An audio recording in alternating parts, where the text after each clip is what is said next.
Hello and welcome to the podcast on lead-acid batteries by Ramesh Natarajan. With industry experience of over 42 years, Ramesh helps battery and battery-related industries with technical inputs and provides solutions to typical problems faced by manufacturers, service personnel, as well as users of batteries and related equipments. Hope you find this podcast useful to your business. Do visit www.rameshnatarajan.in to stay connected. Hello and welcome to this episode of my podcast. In this episode, I shall be talking about an important process of battery manufacture. This process is so important that any neglect during this process leads to battery failure. Even batteries assembled with excellent materials fail due to a mistake in this process. I am referring to the process of battery charging. Initial charging of batteries is a process to be carried out in the most scientific manner. Batteries have to be charged in a controlled manner with proper monitoring. Battery performance and life both are dependent to a great extent on this process. In fact, the best of batteries can get damaged if charging is not done properly. For the sake of ease of understanding, I shall split the activity of charging in 3 stages. Stage 1 is acid filling and rest period. Stage 2 is battery connections and charging. And stage 3 is equalizing charge prior to inspection and dispatch. Let us start with stage 1. When we talk of acid filling, please note that the acid used for filling has to be cool, at least close to ambient or even chilled if possible.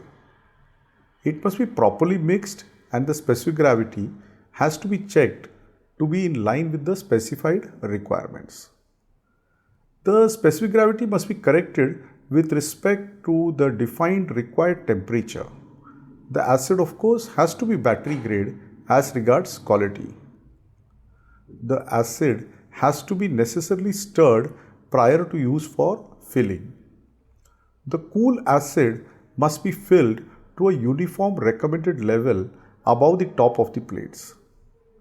Once the acid has been filled, the battery has to be allowed to rest. During this rest period, the separators get wetted and the acid penetrates the pores of the plates.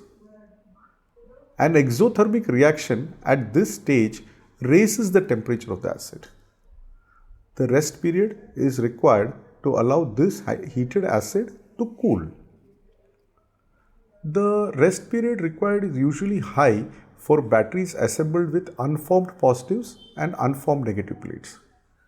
It can vary from 10 hours to 16 hours depending on the ambient temperature. The rest period recommended for batteries made with formed positives and formed negatives is usually 10 to 12 hours. For batteries made with formed positives and dry charge negative plates, the rest period can be as low as 2 to 6 hours.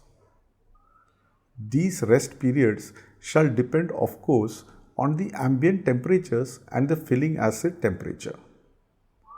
Manufacturers who use chilled acid for filling often succeed in reducing the rest period substantially.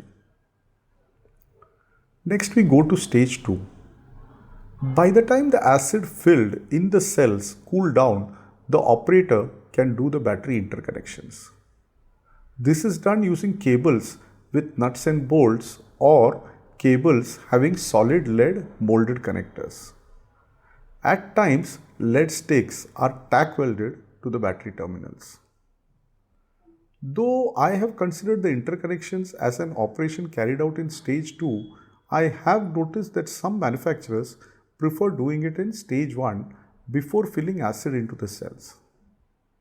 This is anyway an activity best left to the manufacturer.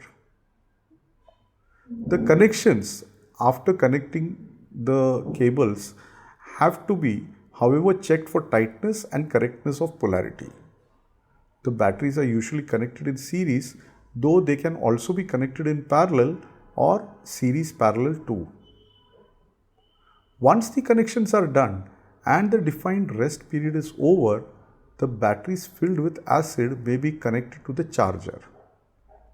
It is important at this stage to check the charger leads and match it with the battery terminals as regards correct polarity. Now check the suitability of the charger to the batteries to be charged with respect to output DC voltage as well as the current capacity. Please note, and it is important to note this, that the AH input must be based on the active materials and not the rated capacity alone. Let me explain this in more detail. At times, I have come across batteries which have sufficient active materials to deliver 100 Ah capacity, but these are rated as 120 Ah or 150 Ah due to market compulsions or competing requirements. The manufacturer uses a terminology of 6 times or 8 times the rated capacity as the input AH. In cases where this rated battery AH capacity does not match the actual AH capacity, based on less active materials which have been used, the battery ends up getting heated up. Heating up of the battery leads to damage of internal components. Imagine a battery made with excellent raw materials and components having the tubular bags and the separators damaged before it leaves the factory. Such a battery leaves the factory with weak components. These batteries may perform satisfactorily for some time, but the damaged components give way and thus affect battery life adversely. This has happened, as you notice, only because the actual capacity does not match the rated capacity or the declared capacity of the batteries. Batteries put on charge must be continuously monitored as regards temperature. The temperature of the electrolyte of the batteries put on charge must not exceed 55 degrees centigrade. The heating up can be controlled by using chilled acid for filling or using of a water bath or providing sufficient ventilation, etc. As the battery is nearing full charge and after the gassing voltage has been reached, the temperature of the electrolyte must be frequently monitored. Pilot cells may be chosen for this purpose. As and when the temperature reaches 50 degrees centigrade and an upward trend is noticed, the charging current has to be paused or reduced to arrest this rise in temperature. Monitoring and control of temperature aspect of charging is a parameter of great importance, especially in hot climate countries, and that too in the summer season. As far as charge current density is concerned, for inverter and e-rickshaw or cycling batteries made with tubular positive plates, the batteries can be charged using a constant current of 10 to 12% of the battery AH capacity till the gassing voltage. The charging current can then be reduced to 5% of the AH capacity thereafter. In batteries having abundant electrolyte volume, wherein the temperature does not rise very high in relation to the ambient temperature, a higher starting current of around 15% can be fed into the battery. It is preferable to start with a low charge current input of approximately 5% of AH capacity. This can be fed for about 2 to 4 hours and the maximum current density can be fed thereafter at a constant rate till the gassing voltage is reached. The gassing voltage is considered as reached when the voltage of individual cell reach 2.35 to 2.4 volt per cell. Once the cells reach this gassing voltage of 2.35 to 2.40, the cells start bubbling and the electrical energy fed in does not fully convert to chemical energy. A part of the electrical energy starts getting converted to heat energy, which, though not desirable, is unavoidable. It is at this stage the current input needs to be reduced. I would strongly recommend that a discharge cycle be incorporated in the initial charge cycle, especially for batteries made with unformed positives and unformed negative plates. This discharge need not be a complete discharge. It can be done at the C3 or C5 rate. The discharge can be stopped at 60 to 80% DOD, that is depth of discharge.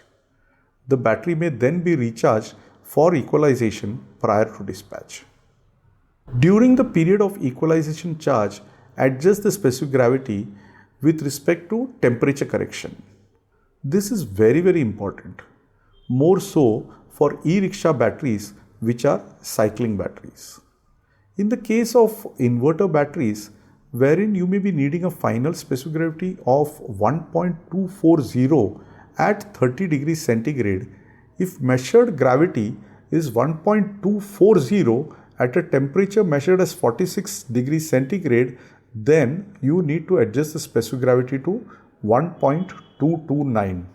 Similarly, if another cell shows 1.240 at a temperature of 39 degrees centigrade, then adjust the specific gravity to 1.234. You shall need a ready reference chart similar to the chart shown in my book, Batteries Demystified for Service Engineers. This book is available on Amazon. Please note that adequate care needs to be taken as regards acid specific gravity during the initial filling of cells too. In case you need to fill acid of 1.180 specific gravity at 30 degrees centigrade, but the available acid temperature is 37 degrees centigrade, then the measured specific gravity must be 1.175, which is equivalent to 1.180 at 30 degrees centigrade. That means 1.175 at 37 degrees is equal to 1.180 at 30 degrees. In case you need to fill acid of 1.210 specific gravity at 30 degrees centigrade, but the available acid temperature is 40 degrees centigrade, then the measured specific gravity must be 1.203, which is equivalent to 1.210 at 30 degrees centigrade. That is 1.203 at 40 is equal to 1.210 at 30 degrees centigrade. On the other hand, in case you need to fill acid of 1.210 specific gravity at 30 degrees centigrade, but the available acid temperature is 12 degrees centigrade because you have chilled the acid, then the measured specific gravity must be 1.223, which is equivalent to 1.210 at 30 degrees centigrade. What I mean is 1.223 at 12 degrees is equivalent to 1.210 at 30 degrees. This is a very, very important aspect, especially when you are equalizing cells in a e-rickshaw battery or a traction battery where you have many cells to be equalized and all cells show you probably a same gravity but at different temperatures. You have to realize that when these cells cool down, though you say that you have equalized all the acid specific gravities, they will all change once the battery has cooled down. So this needs to be taken care of, and this will ensure that all cells perform well, especially when you are making a cycling battery.